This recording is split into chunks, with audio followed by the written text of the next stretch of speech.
আরেকটি ছাত্র সংগঠন ছিল, তাদেরকে হেলমেট আইনি বলা।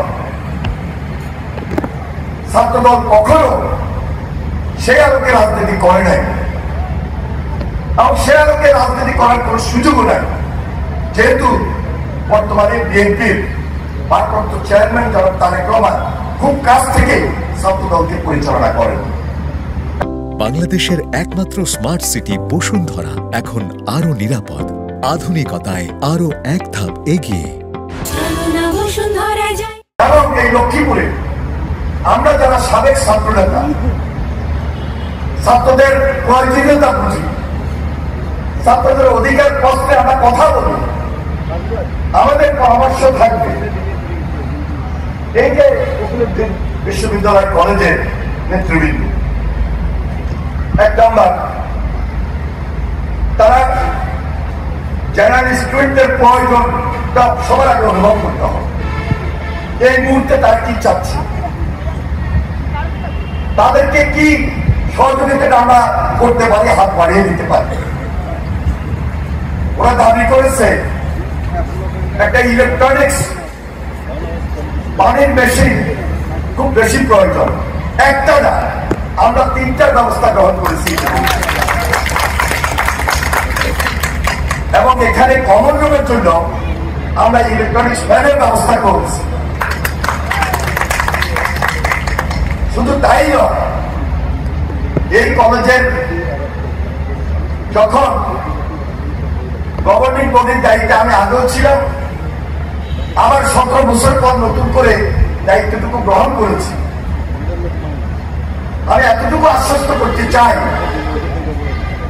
এই ব্যাপারে আমাদের শিক্ষার্থীদের কোনো অভাব অভিযোগ আসা মাত্রই তার আগে যেন সিদ্ধান্ত গ্রহণ করতে পারি, সে ব্যাপারে আমরা উদ্যোগ গ্রহণ করতে চাই। আমি আমাদের ছাত্র দলের বর্তমান নেতৃবৃন্দকে শুধু এটাই বলবো, ফ্যাসিস্ট যে কাদায় রাজনীতি পরিচালনা করেছিল, ছাত্রলীগ হেলমেট পায়নি যে প্রক্রিয়া সাধারণ ছাত্রদের কথাবার্তাকে উপেক্ষা করে, অবহেলা করে রাজনীতি করেছিল জাতীয়তাবাদী ছাত্র দলের নেতৃত্বে, সেটা জেলায় হোক আর কফিলউদ্দিন বিশ্ববিদ্যালয় কলেজ হোক, কোথাও এই ধরনের কোন সুযোগ নাই এবং থাকবে না। ছাত্রদের প্রয়োজনে, ছাত্রীদের প্রয়োজনে এই দায়িত্বটুকু এমনভাবে গ্রহণ করতে হবে যে দায়িত্বের মধ্যে ছাত্র রাজনীতি এবং ছাত্রদের অধিকার নিয়েই কথা থাকবে।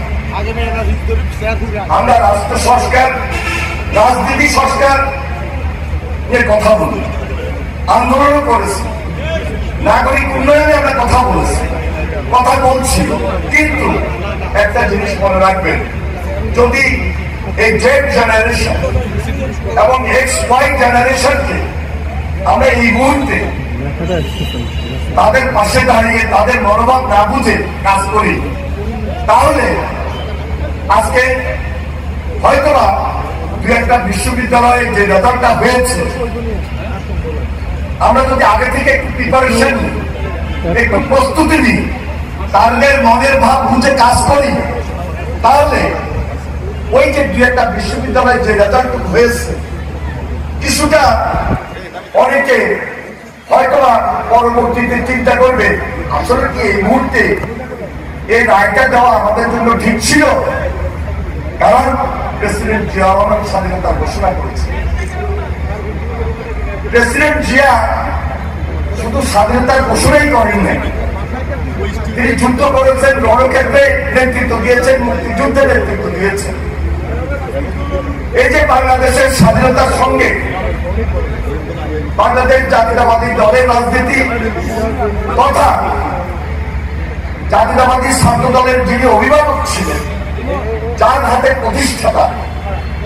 প্রতিষ্ঠিত হয় এই জাতীয়তাবাদী ছাত্র দল, তাদেরকে এখন থেকে যতটুকু দেশপ্রেমে উদ্বুদ্ধ হওয়া দরকার, আমি মনে করি জাতীয়তাবাদী ছাত্র দলের রাজনীতির সঙ্গে সম্পৃক্ত হওয়া মাত্রই একদিকে দেশপ্রেম, আরেকদিকে সে ৭১ দেশ কিভাবে প্রতিষ্ঠিত হল সেই জ্ঞানটা, সেই জানাটা, সেই ইতিহাসটা আমার এবং আপনার খুব বেশি প্রয়োজন।